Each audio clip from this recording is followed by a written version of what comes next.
Welcome to Sports4CLE. I'm Mac Robinson in for Dave Bacon. Before we get into Doug Lesmerises from cleveland.com and Kevan Arnold joining us later on in the show, let's take a look at some of the highlights from today's training camp.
Great stuff from camp earlier today. And some of the main storylines that we're following along with when it comes to the injury report, Ronnie Harrison is going to be out for a few days, confirmed by Kevin Stefanski with a hamstring injury. Takk McKinley was out today due to an illness. And on top of that, J.C. Tretter, center and NFLPA president, was out today. He was not on the field. Nick Harris replaced him. He was out with an illness. And per Mary Kay Cabot of cleveland.com, Anthony Walker limped off the field. Trainers were tending to his right leg and actually threw down his helmet in disgust with his injury. And also, Coach Stefanski did mention with JOK, Jeremiah Owusu-Koramoah, linebacker, saying that he is getting closer and closer to coming off that COVID list. And the other big news from this weekend, extension talks. Obviously, you had Nick Chubb signing the big extension, but the one that went under the radar was Paul DePodesta extending his contract to line up with Andrew Berry and Kevin Stefanski coming up in 4 seasons. But the big topic, like I mentioned, Nick Chubb, running back for the Cleveland Browns, signing an extension, 3 years, $36.3 million, 20 of that guaranteed at signing, grand total of $30 million guaranteed in total. So let's go to Doug Lesmerises of cleveland.com joining me to talk about Nick Chubb and his payday. Doug, what's your initial reaction when it comes to the Nick Chubb signing, when it comes to, the big running back getting his payday? My initial reaction is that this is probably an important show for you. You want to use it as a clip down the line, show people what you can do. And I have a feeling I'm going to torpedo this show for you. So I apologize in advance, Mac. This is what you have to work with. Listen. The worst thing that could have happened with the Browns, right? And I think the only thing that people who know the Browns are analytically minded and what running backs are worth in the NFL, if any of that would have gotten in the way of Nick Chubb being extended here, I think people would have revolted. So this is just normal. It's nice. It's an acknowledgement, as everybody out there said today, that Nick Chubb is special, that Nick Chubb is a foundational player, that you are signing not just Nick Chubb the player, but also Nick Chubb the person. He's what the Browns want to be. And I never thought the idea that our second contract's worth it for running backs. I never thought that was going to stop Andrew Berry from doing this. This always seemed like the obvious and right move. But I think for any Browns fan who was I don't know about those guys, I think this confirmed that for special circumstances, I think maybe by their principles, they do think that. I don't know. This is a lot for a running back. But you have to make exceptions when it's worth it. And Nick Chubb, with who he is and what he means to this franchise, is absolutely worth it. I think it's a great deal for the Browns. Well, let's hear from the 25-year-old running back who talked earlier today to the media about that extension. Yeah, I'm relieved. It's behind us now. I'm out here ready to practice. I know all that's it's been handled, taken care of. Very happy where I am. So now I just come out here and focus on getting better every day. Yeah, it means everything. I love it here in Cleveland. I love the team, I love the coaches. I love the position that I'm in. I can't ask for anything better than where I'm at. Cleveland's where I want to be, and I'm happy to be able to get that done so I can be here for even more years. Nick Chubb is excited as ever. So, Doug, when it comes to Nick Chubb, he talked about, being a little relieved and having that contract done. Do you think that kind of makes it a little easier on him, especially going into the season, knowing that he has that contract under his belt? I think he probably just doesn't want to have to talk about it. So I can't imagine a tougher news conference to try to get answers than Nick Chubb talking about a contract. It's like, what? This guy, he just wants to play football. So I think it would have been fine. I don't think that Nick Chubb will be better because he got his contract signed. I think it would have been fine either way. And I do think, because I think in the end, it's like, the guys that they want to be here are going to be here. So I don't get too caught up in the timing of stuff, because I just will be shocked if they don't extend Denzel Ward. I'll be shocked if they don't extend Baker Mayfield, right? Don't we all kind of think that? They're going to get done. So, but I like the idea. I do think, and I think Kevin Stefanski said this today, that it's like you sign a guy like Nick Chubb and it tells the locker room something about the team, because Nick Chubb has a guy in Kareem Hunt who takes some carries from him. He had like more than 100 fewer carries than Derrick Henry last year, right? I think he had almost half as many carries. Now, it's partly because Chubb missed 4 games. But if Nick Chubb was worried like, hey, they're lessening my workload, which is good for me, but is it going to cost me money? He basically got the same contract as Derrick Henry. And so I think that shows something to the team of like, listen, we're not just playing compare the stats. We're talking about your value as a football player, which goes beyond stats. And so I think that's good. It helps everybody sort of do their job, do what's best for the team, and know that like they're going to be treated fairly and compensated fairly without having to worry about, man, Hunt took 9 of my carries today. Is that going to cost me money? No, it's not going to cost you money. And let's go from one extremely energetic running back to his extremely energetic head coach and Kevin Stefanski talking about the extension. Yeah, excited for Nick. He's certainly deserving. Mentioned in the press release, he's a team guy all the way. So excited. Yeah, he doesn't say much, and I think that sometimes seems like he's not a leader in that regard, and that couldn't be far the truth. He's a leader in his action. Yes, I mean Nick has a personality. I mean he's certainly out here on the practice field and in the meeting rooms with his teammates. I mean the guys enjoy being around him. I just think his play style certainly is one that's understated. I think so much of this the guys know a lot. It is a business, and so can't keep everybody. As I've always said, I want to keep everybody, but certainly in moments like this, when you reward a guy like Nick, I think it probably does something.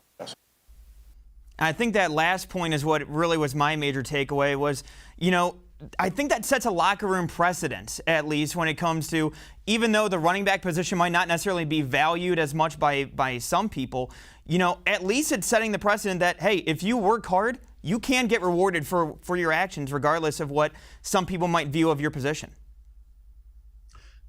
And I understand why people sort of ask the questions about like personality. And, as you joked, Kevin and Nick aren't going to tear it up. Listen, anybody can shout, right? Shouting is not a skill.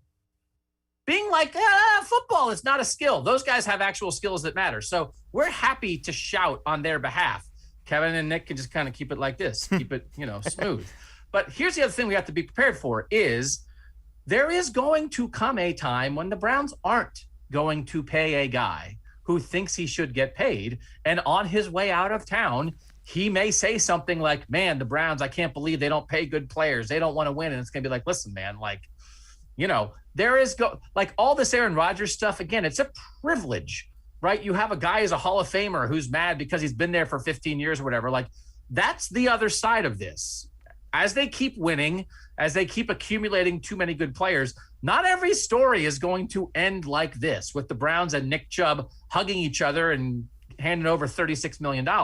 So prepare yourself for that, which means enjoy this, because in this moment, everybody is happy. And that doesn't that happens with contracts. That often doesn't happen. But Chubb is happy. The Browns are happy. The fans are happy. And that's why it's a great contract and a great day that should be celebrated.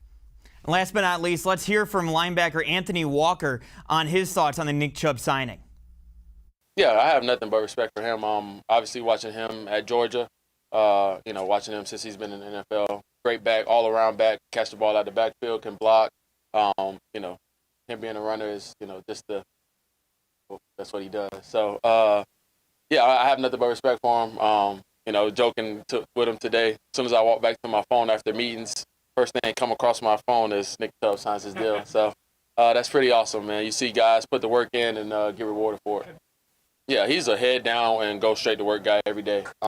He doesn't say much, but his actions, the way he works every day, that speaks volume. Yeah, and I think that with what Anthony Walker said in that last part there about, him coming to work and being that guy that everybody can look towards, I feel like that's kind of what the team is looking for at that point, setting that precedent and basically being a foundational piece with the way that he works. Now, I wouldn't want 53 guys like Nick Chubb, because you need some juice guys, you need some work guys. But to start, we talked about this at our Orange and Brown Talk podcast, that this line of extensions, and obviously Miles already got done last year, but to start this line of stuff with Nick Chubb, I think is really appropriate in a lot of ways, because what you want to be as a franchise, Nick Chubb represents that. Now, but the thing is, Baker Mayfield represents it too. And Baker Mayfield is not an only put your head down and go to work kind of guy. He's a go to work, but also, do crazy stuff, which everybody loves. So you need the mix. You really do need the mix. But it does make me think, it almost makes me want to search for this person, not to be negative, because I think the answer might be there's nobody. Who doesn't like Nick Chubb? Is there anyone? Is there somebody in his hometown who's like, that Nick Chubb, he in dodgeball in third grade, he hit me in the, who doesn't like Nick Chubb? Which again is why he's the right guy for this. Now, especially with Nick Chubb, you have Kareem Hunt in that backfield, and you mentioned it earlier too. Kareem Hunt can take a little bit of that load off for him. Do you think that with Kareem Hunt being there and, them having Hilliard and even Demetric Felton, who they drafted in the 6th round, do you think that them kind of easing off that load for Nick Chubb, do you think that could extend the life of that contract and extend his play that he's had? So Felton and Hilliard don't matter because that's just, but Hunt, having literally the best backup running back in the NFL, I do think that this is a shorter deal is interesting on both sides, and part of it is because of the idea that maybe they don't have to run this guy into the ground. But I think it's up through his age 28 season. So from the Browns standpoint, again, sort of analytically looking at it, I'm not sure the Browns would have been thrilled with a 6-year deal that takes Nick Chubb into his 30s, because is that what the Browns want to be doing, even with the guy they love? But also from the Nick Chubb side of things, it's only a 3-year extension, so he's here for 4 more years for sure. And if the Browns don't run him into the ground, which they're set up to avoid doing that with Kareem Hunt, he'll still be fairly youngish for a running back when he would hit the market again.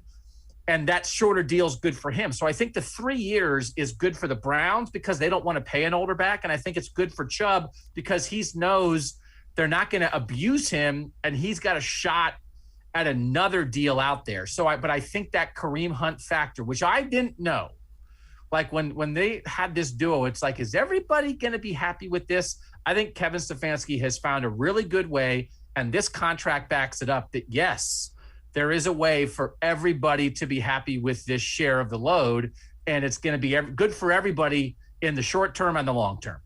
We're going to take a quick timeout. Doug Lesmerises and I will be talking Browns defense and the defense gelling. Anthony Walker spoke about it earlier. We will hear about that coming up next here on Sports4CLE. Stay with us.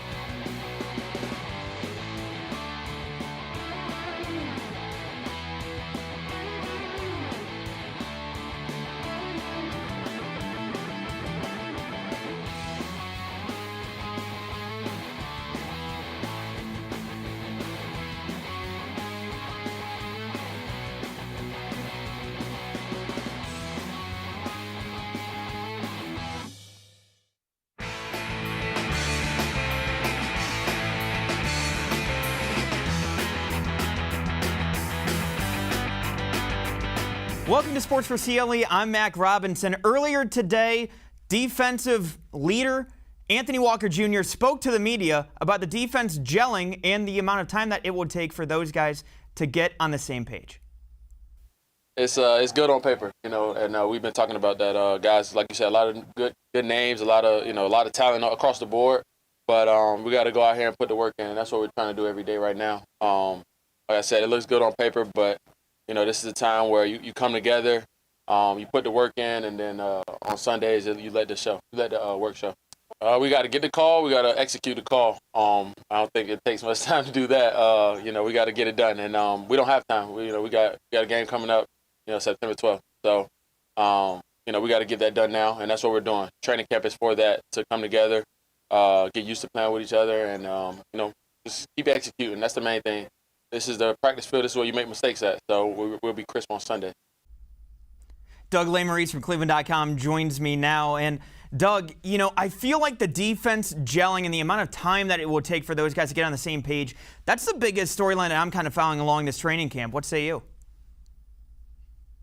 No, I think that's right. I think we feel like we know, that and Odell Beckham Jr. coming back from injury, I think are the two things, right? That we feel like we have a sense of the offense and how it wants to work and how it fits together, which is, again, this is all the Andrew Berry plan. Get the offense together. Last year was their year to figure everything out. Now you feel like you have an offense that you build around Baker Mayfield that all understands each other, and they should be able to take a next level jump this year while the defense is kind of figuring it out. I mean, Andrew Berry, smart dude, that the way that, of course, you do the offense first because Baker, right? You want that young quarterback to feel confident. And now this defense, I mean, it doesn't have to happen overnight. I don't think it will completely happen by the Chiefs game, but I think it will happen by the time it needs to happen in the second half of the season. Then along the way, the offense can carry them a little bit until it does happen. So, Anthony Walker, I think, is an important part of that. I'll be curious to see. I know, as you said, Mary Kay Cabot and people reporting out there that he limped off today. I think his presence is so valuable, sort of just around the team, even if for some reason he couldn't be on the field every snap, because that linebacker group, so many young guys, you need a couple older guys you believe in. And I think Myles Garrett's one of those guys, Denzel Ward is, but when you bring in Anthony Walker, you bring in Jadeveon Clowney, or you bring in John Johnson and Troy Hill, you're bringing in some guys to believe in that, it takes a while to get together, but these guys know how to play defense. And so it's just familiarity, but I don't have any doubt that it's going to happen. It's just a matter of, is it by week 1? Is it by week 4? But it's going to happen. Now, one of the big storylines as well was Anthony Walker was named by head coach Kevin Stefanski as the leader on the defense to wear that green dot and call the plays. Here's Anthony Walker and Kevin Stefanski talking about the green dot on defense. Yes. I mean, me and Darius always joke around and say, it doesn't matter who wears the green dot. It's just the person that's giving the call in the huddle. And then, it's up to the whole group of linebackers or DBs to get the communication across the board. Obviously, I pride myself on being a key communicator on the defense, getting everybody lined up and, set the right way. So, I may be a little louder than, most, but, it was the same thing when I was in Indy. So Darius would give the call, and then we both be making calls on the field. So at the end of the day, we want the green dot person to get the communication in on what the call is, and then we all go out there and make the right communication. I'd say most teams use the Mike linebacker as their green dot. I know John Johnson, example of a guy who didn't. I think it depends on who your Mike is. It depends, is that a young player? Is that a veteran player? So it's something that we're comfortable with, but I'll tell you, multiple guys will wear the green dot. Now, they can't be on the field together with that, but if Anthony's not out there, Jacob Phillips is somebody that's done it before. So it's not like we're just going to have one guy that's always ready. You got to have multiple guys to be ready for that. Now, you mentioned before about the presence of an Anthony Walker and the kind of knowledge that he brings onto the field. With him getting that green dot and, Stefanski mentioning multiple players, including Jacob Phillips, how do you think that he's going to be able to impact that defense with that green dot? No, I think it's a pretty good setup of, like, if you really think, this is not to take away from Anthony Walker, but just in terms of playing football and, natural talent, what is he on the defense, right? When everybody's out there together, is he the 7th best defensive player? But he doesn't have to be. your best defensive player, right? You have Myles Garrett and Jadeveon Clowney and Denzel Ward and John Johnson and Grant Delpit and Troy Hill and all these, Greg Newsome, all these guys are going to do their thing. And all Anthony Walker has to do, not all, but he just has to make sure like everything's cool. So like, I love him as a signing like that. Although when they signed John Johnson, I think we thought it would be him because John Johnson, as he said, as a safety has done that before. But I almost think like that was the Anthony Walker signing. That was like a green dot signing because it's like, well, do you want, like, we think Jacob Phillips is good and Kevin Stefanski mentioned him, but second-year guy who didn't play all that much last year, you want him green dot in a team that's trying to go to the Super Bowl? Well, Johnson could do it, whatever. That's why Anthony Walker's here. He's here for the green dot. But if for some reason he's not out there, obviously John Johnson could do it in a second. And there are a couple other guys, but like that is Anthony Walker. Anthony Walker is here to get everybody set, to do their jobs, to run the show, and I think that's why he was a really good signing for the Browns. Now, ESPN put out their top 25 prospects and young players who could level up them and their teams in 2021. And number 1, Damian Harris, running back from the Patriots. Number 2, Adam Troutman, tight end from the Saints. And number 3, Justin Matabuki, defensive lineman for the Ravens. Coming in at number 7, Browns defensive tackle Jordan Elliott. So, Doug, what are your expectations for Elliott coming into year 2, and especially with the remade defensive line? Yeah, I wonder. I don't know if he's the guy I would have picked for the Browns. Would you go Delpit instead? I don't have a handle on how that defensive tackle rotation is going to work out. I just feel like there are enough options that it will work out, which I think that's the best way to be reassured. It's like, well, who's going to be the best guy? Is it going to be Billings? Is it going to be Elliott? Is it going to be Jackson? Is it going to be Tommy Togiai as a rookie? Like, is it going to be Marvin Wilson? I don't know. but I think they have enough options to get the job done. So, I do think, and this is what's going to happen for them over time to win a Super Bowl, is you're going to have a guy who you think is a rotational guy play like a Pro Bowler. Right? That like, oh, no, I thought they were all kind of equal. And it's like that guy's like one of the 10 best defensive tackles in football. Like if that kind of stuff happens, that's how you beat the Chiefs. I just don't know. I don't know who it's going to be. So I don't know that I would bank on Elliott being that guy, but I sort of believe in the idea that there's a chance that somebody in there will do that. Now, coming in at number 19 was wide receiver Donovan Peoples-Jones, and Kevin Stefanski spoke about him earlier today. Yeah, Donovan's, just thinking about, he came up big for us in moments last year. Came up big in spots when we called his number. He was available. So excited about him moving forward. But just personality-wise, I think he's doing a really nice job. He's covering punts. He's catching punts. He's playing receiver. He's all over the field right now. Now, it seems like every single day I log on to Twitter, I see a new video of Donovan Peoples-Jones getting some kind of touchdown. And, Doug, what are your expectations for DPJ heading into his sophomore season? And even though you have Odell coming back off injury and Jarvis playing there as well, along with Higgins, do you see Peoples-Jones able to come out and make a big impact in this season? So I'm going to grab onto your even though, right? It's like, well, even though they have like 9 other receivers, it's like, so again, I wouldn't put him on the list because I think maybe this season is about trying to figure out if Donovan Peoples-Jones can start for you next year if both Odell Beckham Jr. and Jarvis Landry aren't back, and maybe even Rashard Higgins isn't back, right? If you end up turning over your receiver room, just kind of again from a financial standpoint, a year from now, what is he? And if he feels like a starter, then that means, well, maybe the Browns don't have to draft a receiver in the first round because, like, well, DPJ is ready to roll. I think you can find that out this year, right? I think it's on the list of things when you talk about present and future. That to me is kind of high on the list for the future. How much can you believe in him? Is this guy a starter? Can he replace Odell? But as long as Odell Beckham and Jarvis Landry and Rashard Higgins are here, and healthy this season, I don't have huge expectations for what kind of stats he's going to put up. I mean, he'll get on the field. He'll have moments. And I do think sometimes if he's out there with the other guys, right, he's on the field with Nick Chubb and Odell Beckham, and and Jarvis, and then, oh, well, he's the fifth guy on the field. That he's the guy that you don't expect him to throw to, then he gets open.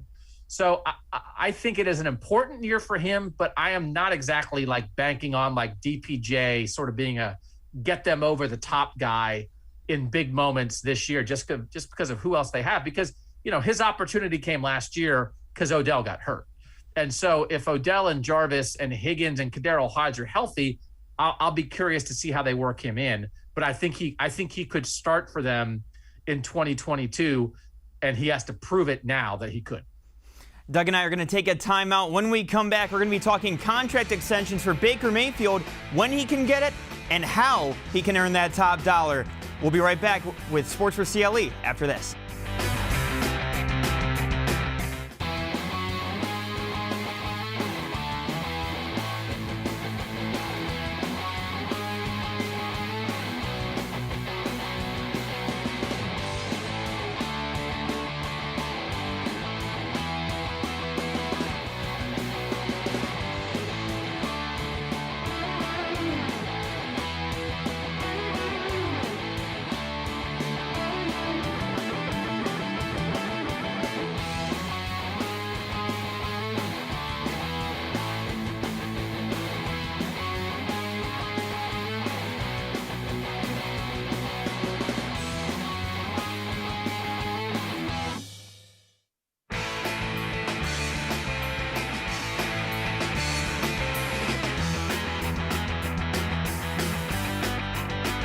Welcome back to Sports4CLE. I'm Mac Robinson. And Adam Schefter, courtesy of ESPN's Get Up, spoke earlier today about Baker Mayfield's possibility of a contract extension. Here's the deal. We've got Baker Mayfield up for a new deal, Josh Allen up for a new deal, Lamar Jackson up for a new deal, and none of those quarterbacks at this time are currently close to getting a new deal. And if you're Baker Mayfield or you're any of those quarterbacks, why would you want to do a deal right now when the salary cap is going to be rising the way that it will in the next couple of years? These are quarterbacks, again, who have fifth-year options. So they are eligible right now, but they don't have to do a new deal right now. None of them are close to getting a new deal done. And yes, they all want to keep those quarterbacks, those respective teams. The Browns want to keep Mayfield. The Bills want to keep Allen. The Ravens want to keep Jackson. They will keep them. That's the goal. But there just not is any rush right now to get a deal done with any of them, and I don't see a quarterback deal getting done anytime soon. Let's bring in Doug Lesmerises of cleveland.com. And Doug, from hearing that with Adam Schefter, do you think that they should be signing Baker Mayfield to a deal sooner rather than later, or would you hold off until after the season when, if he continues that play, that number is only going to be rising, especially with the cap number? This is the moment, Mac. This is it. This is the beginning of the end of your career. I don't care. I don't care. He's going to be the quarterback here unless something catastrophic happens. But I'm not going to plan for something catastrophic. So I don't know what to say. Like what? I don't care. He probably cares because it affects whether he gets, whatever, 38 million or 42 million. And the Browns care because it's a little wiggle room in the salary cap if you get him but do we not think he's going to be the quarterback? I remain fascinated by, I'm not telling people what to think. I don't know. And I don't care. I care about Baker Mayfield being the quarterback in Cleveland. When he signs it, I don't care. I'm sorry. No, you're good. I do it to our own podcast. I do it to our own people. I say the same thing. I don't know and I don't care. I'm sorry. Sorry. No, you're fine. You're fine. One person who knows how to get Baker Mayfield paid like a top quarterback is ESPN's Jeff Saturday, who spoke earlier today about that on the Get Up. All right, so they're bringing OBJ back this season. He's coming off an injury. I want to see him to continue to run the offense like he did last year when OBJ is back on the field. What does that mean? Alex Van Pelt, their offensive coordinator, Kevin Stefanski, their head coach and play caller, understanding OBJ is just another piece of this offense. He's a very explosive piece, but I'm not just going to try to feature him. I'm going to allow this offense to take care of itself. We're going to run the ball effectively. I'm going to use Landry. I'm going to use my tight end. I'm going to use my running backs out of backfield, develop the offense and continue to grow. Here's the thing about Baker Mayfield. He gets kind of a bad rap. He played really well his first year, big dip his second year. He's had, 3 or 4 head coaches? How many offensive coordinators? Like, Cleveland was in chaos, man. Now they have Andrew Berry, the general manager. Stefanski's the head coach. I think you're going to see a steady rise in Baker Mayfield, and I think he gets paid as such. I'm in agreement with Sam. He plays well this year. You pay him like a top-tier quarterback because this is a guy who's going to lead you to the AFC Championship and potentially a Super Bowl with the pieces and parts around him on this football team. I mean, gotta love what you see from Jeff Saturday there. And on top of that, the Athletics' Mike Sando also put Baker Mayfield as his 5th quarterback riser, the biggest riser when it came to his tiers, behind Josh Allen, Derek Carr, Tom Brady, and Ryan Tannehill. So with that being said, obviously the money will follow if the play is there. Do you expect Baker Mayfield to take that jump and build upon what you saw in 2020? So, yes. And I do think to me, the idea of like, don't treat Odell Beckham like he's any different than, Harrison Bryant. I mean, everybody needs the ball. I also disagree with that, though. Like, do the Chiefs treat Tyreek Hill differently? Do the Chiefs say, you know what we need to do? Get Tyreek Hill the ball. Yes, of course they do. It doesn't throw off Patrick Mahomes to be like, you know what we should do? Get the ball to the explosive guy. So they can get better at it. But again, it's disconnected. It was coincidental. I mean, it was last year that the offense kind of figured it out when Odell got hurt. Baker was just figuring out the Kevin Stefanski way of doing things. They did force it, right? The year before with Freddie Kitchens, they did force it. That was in year 1. They were trying to figure it out. Like that was real, right? They did kind of screw that up. But I think a lot of this is going to happen naturally. But I think if you just pretend that Odell Beckham is like everybody else, you're missing the boat, man. Like, they've got to get the ball to him down the field. That's the next level for this offense, is those explosive plays, because they missed that in the second half of last season. As efficient as they were, I think they missed those explosive plays. But I think part of it is confidence. It's familiarity. I think Baker Mayfield, at times, Odell Beckham was open on some things. Here's where they get caught. Odell Beckham Jr. is open for a big play. Baker's is hesitant to throw it, doesn't throw it. And then he's like, oh man, he was open, I didn't throw it. Now you force it to him, right? I think the evolution of Baker is take what's there, and sometimes what's going to be there is a gigantic Odell Beckham play, and you have to look for those. But I think most of this, almost all of it, is the natural growth of a quarterback. And if you go back and look at the best quarterbacks in this league, you look at what they did in year 2 and year 3, and I've done it, almost all of them have a weird little bump. And most of those guys didn't change offensive coordinators and coaches like Baker did. So this is all part of the plan, but I think he has to take advantage of Odell, but I also think he's ready to do it. We're going to take a quick timeout. When we come back, Mike Tannenbaum talked about Odell Beckham and the ceiling for the Cleveland Browns. We'll be right back on Sports4CLE right after this.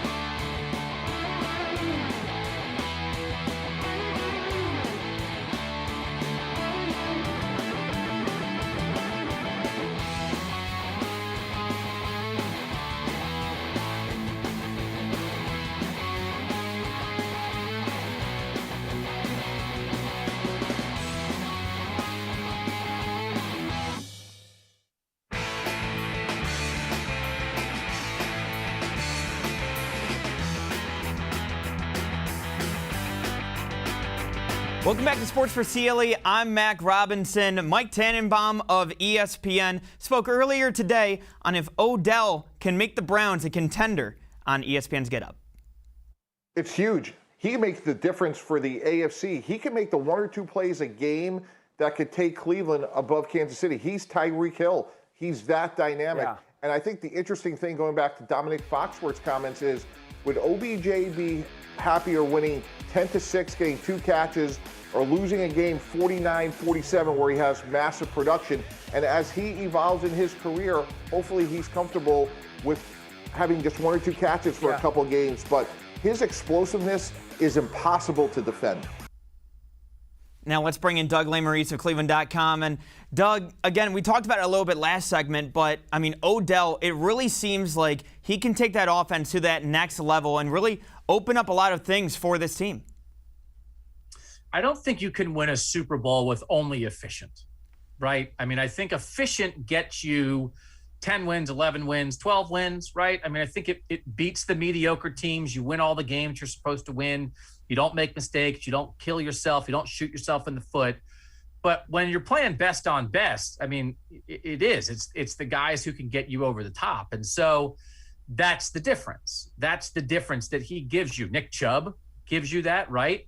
I think David Njoku can give you that. I think they drafted Anthony Schwartz with the idea of that, you know, but that's the difference with Odell. And that's what we saw in New York. And we just have not been able to sort of see that because of injury, because of opportunity, because of the fits and starts of the offense. But yeah, and I don't even know the idea again, like, would he rather win 10-6 or lose 59-58? It's like, you think the Browns are gonna be winning a lot of 10-6 games.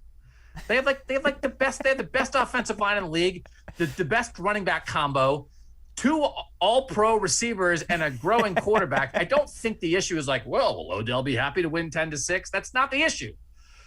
But it's all gonna work. But they need him. If I were the Browns and I'm going to Kansas City for the AFC Championship game in January, I would be a little nervous if I didn't have Odell Beckham fully, healthy, productive Odell Beckham, because he is a get you over the top kind of guy, and they are trying to get over the top. Now, Chris Broussard on Undisputed, Fox Sports 1, mentioned earlier today, he talked about the ceiling for the Cleveland Browns entering 2021. The ceiling is the Super Bowl. That's right. I said the ceiling is the Super Bowl. It's possible. Now, it's possible. I'm not predicting that. My prediction is Kansas City. I like Kansas City and Buffalo better. Though, again, like I said about Dallas, those 2 teams to me are definitively better than the Browns, particularly Kansas City. Then you got Baltimore and Miami and the Browns and Tennessee. They're kind of bunched in together. But if you're a Browns fan, you've got to be thinking, we got a chance to win or reach the Super Bowl. Here's the thing, guys. As much as I like Kansas City, as much as I think they're not only going to get to the Super Bowl, but win it, the fact of the matter is, in the history of the NFL, only 3 teams have ever made 3 straight Super Bowls. Not won 3 straight. No, none have won 3 straight, obviously. I mean, looking at that, I think he's right with the ceiling, but I also think that the tier that he kind of has them in, I think the Browns are a little ahead of those teams, if I'm being honest, between the Ravens and the Dolphins. I feel like the Dolphins are a little premature. Do I shout that much? Is that what I sound like? 'Cause now I'm worried. My hearing's fine still, so you're fine in my end. He's a basketball guy, right? Again, no offense to Chris Broussard, who has roots in Cleveland and is a spectacular journalist. The idea that the Bills are definitively better than the Browns is insane. There's nothing that would prove that. The Browns have one of the 3 best rosters in the NFL. The Chiefs are going to be the Chiefs as long as they have Patrick Mahomes, Travis Kelce, and Tyreek Hill. When you've got those 3, that is a lot, brother. And Andy Reid's been around a long time. Defensively, right? I love Tyrann Mathieu. that guy is a game changer. But I think the Browns, with what they've done defensively, they're absolutely, I think they might have a better defense than Kansas City. But everybody just thinks well, this is it. Josh Allen is on his way to being Dan Marino, whatever. So I think Allen made a leap. I think Baker may be ready for the same kind of leap this year that Josh Allen made last year, but also not everybody keeps leaping the same way, right? So a lot came together for the Bills last year, but to treat the Bills, the Browns played the Chiefs tougher than the Bills did. So to treat the Bills as if they're on some tier ahead of the Browns, it makes no sense. Also, just like treating the Browns as if they're on the same tier as Kansas City also makes no sense, which is why I've said 1,000 times, and I'll be happy to be wrong. I just think the Browns are going to go to Kansas City in week 1 and have a lot of trouble because that's a motivated Kansas City team. That's the only thing they have to prove. The Browns don't have anything to prove this year except can they hang with Kansas City. So Bills, no. I'm not taking it. No way. See, I don't want to be a yelling guy. I'm sorry. I'm one of those guys. Oh, no, you're good. You're good. Well, I did want to get your perspective on this. I mean, we've talked about Odell's on the field play, but off the field, there was a little bit of news from this weekend where, courtesy of TMZ Sports here, Odell spent $1.8 million for a diamond that he put in his teeth. So, Doug, what do you make of Odell Beckham spending the $1.8 million on his teeth, and on top of that for a guy who doesn't have any guaranteed money coming in next year on his contract? Can I appreciate somebody who, enjoys life and isn't eat, drink, sleep, football? You don't have to be a football robot to be good at football. It's coach is well, I sleep in my office, and if I don't work on football 18 hours a day, we can't win. It's you don't have to be that way.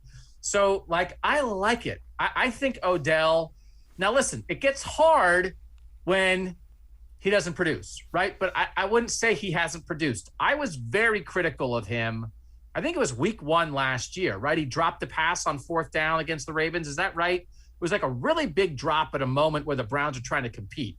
And it's dude, you are here to make that catch. What are you doing? What have you really done to help the Browns win so far? You've got to do that. But he is an excellent football player, and I've always thought of him kind of as an artist, right? That he sees the world a certain way, and I firmly believe this in sports and in life. You can't cut people up into pieces and say, well, I like this part of that guy, but I don't like this part of him, because that's what makes him him. Odell is Odell. And so I love it. Go get the $1.8 million grill, and that makes you feel like who you are, and then go out and ball out, man. I am here for it, but, they need him to ball out this year, and I think he will. So do it your way, Odell. Here for it all the way. I mean, how the saying goes, look good, feel good, play good. So, I'll take it. And before I get you out of here, Doug, I got to ask you, because obviously, you cover Ohio State as well. Quinn Ewers, star recruit, ends up leaving early, foregoing his senior season of high school to go to Ohio State a year early. What are your thoughts on Ewers, and what do you think of him taking this NIL deal going into Ohio State?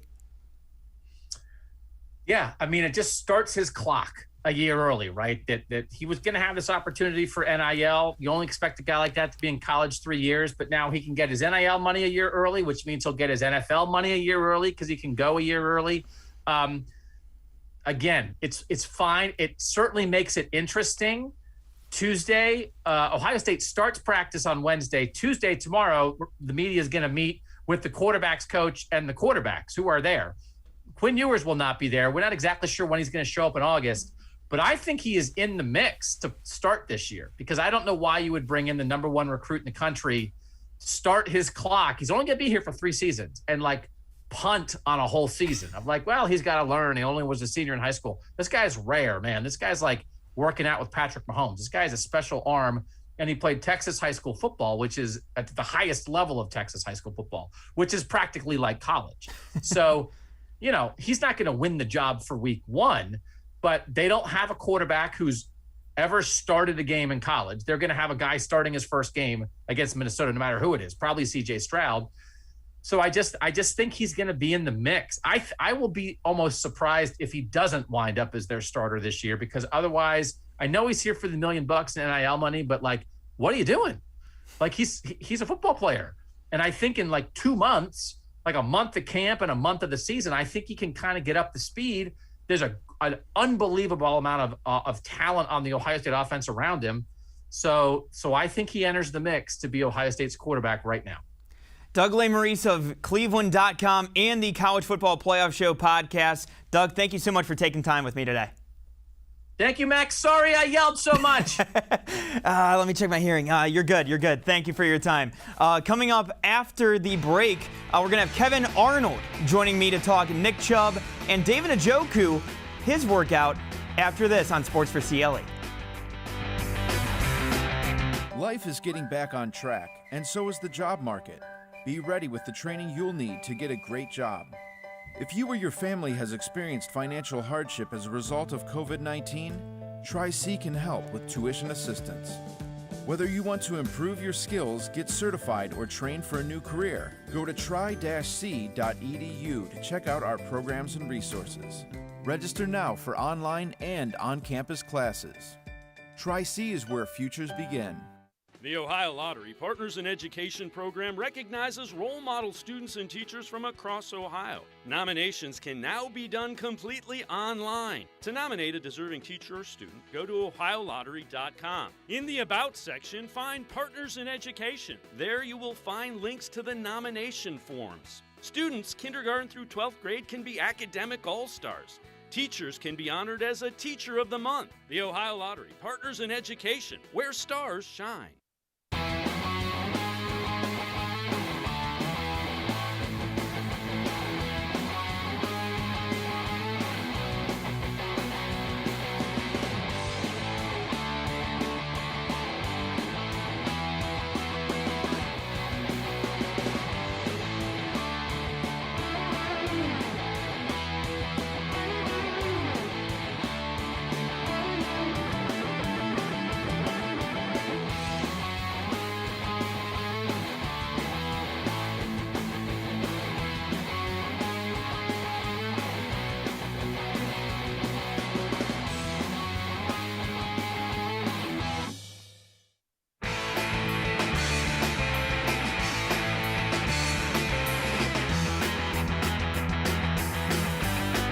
Welcome back to Sports4CLE. I'm Mac Robinson. Earlier today, Bart Scott was on KJZ of ESPN and said this about the Nick Chubb contract.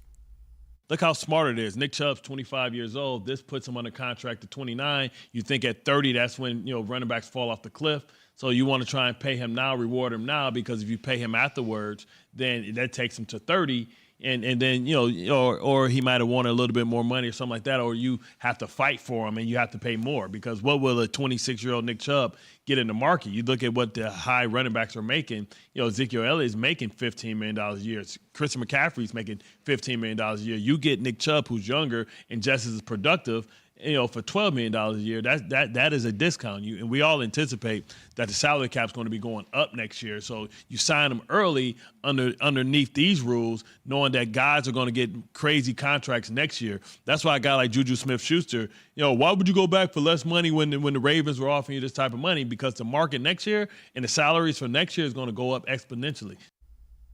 Let's bring in Kevan Arnold of the Voice of the Land podcast. Kevin, good to talk with you, my friend. And, I think that he's spot on when it comes to the precedent, when it comes to Nick Chubb. And I think that it sets a tone, especially. And on top of that, too, it's a little team-friendly, if I'm being honest.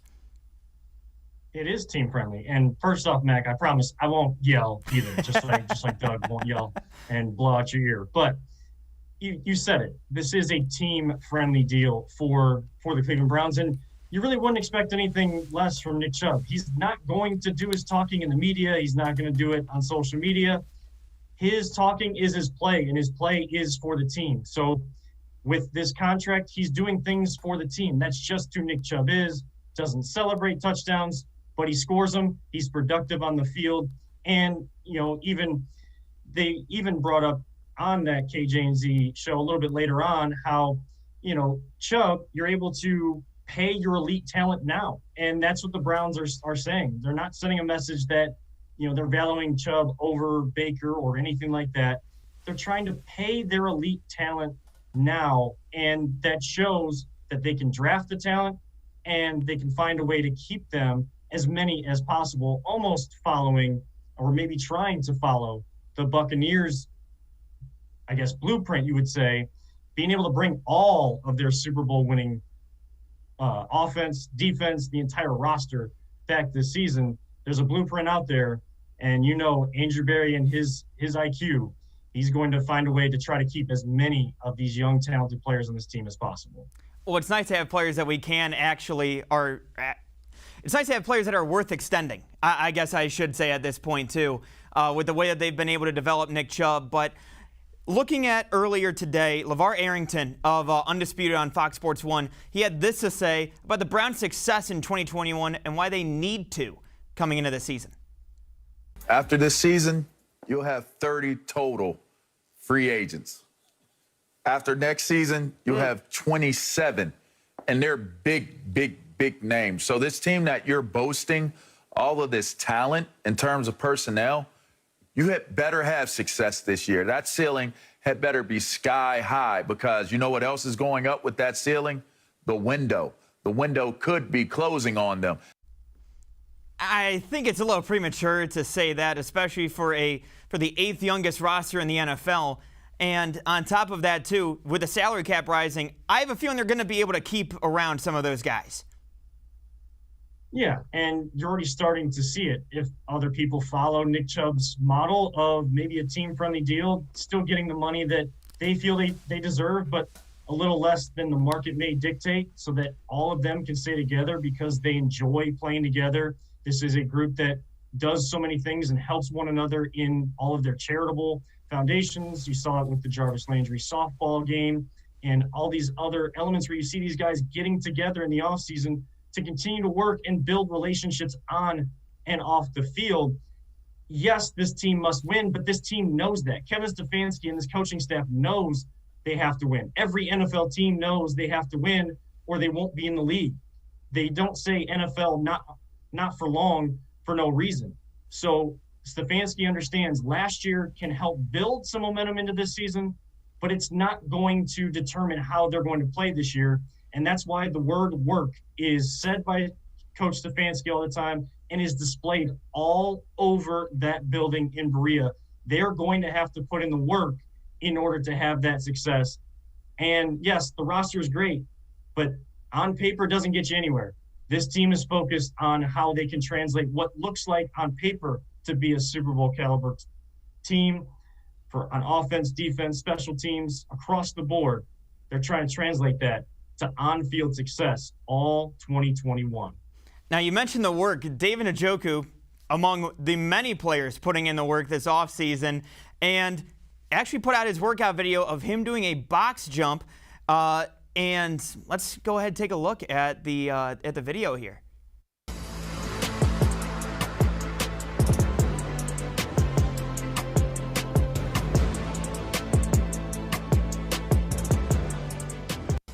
Okay, not that bad. Not bad at all. I clearly do that every other day.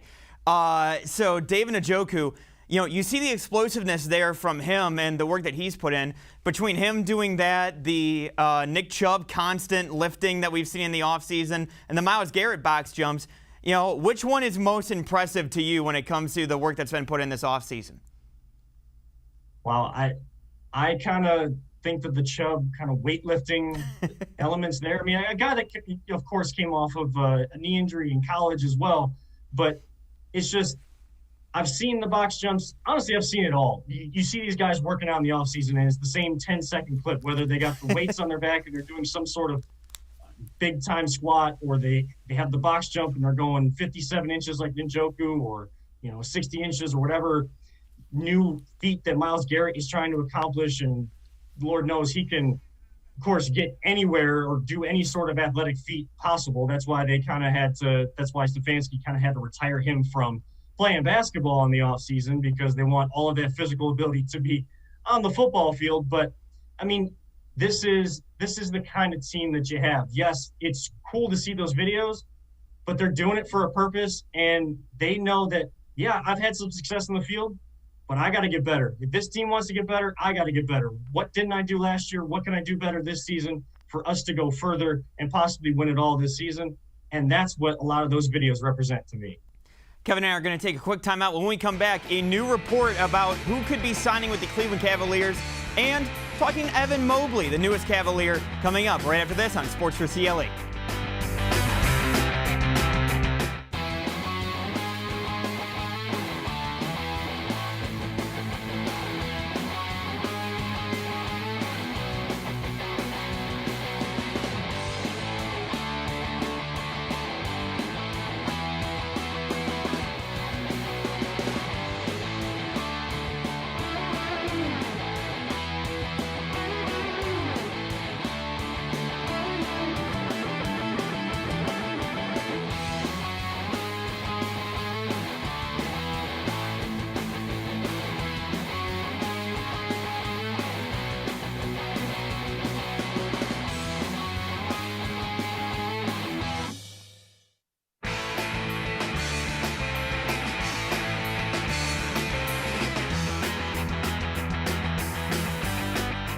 Welcome back to Sports4CLE. I'm Mac Robinson. And a report coming out here as of a few minutes ago from Mark Stein of the Cleveland Cavaliers talking to Jarrett Allen, and it looks like he's going to be talking about a 5-year, $100 million range deal to re-sign with the Cleveland Cavaliers and pair up with Evan Mobley. To talk about that, let's bring in Kevan Arnold of the Voice of the Land podcast. And Kevin, Jarrett Allen re-signing, you got the Tower City, or you've got Frobley going on down low in Cleveland.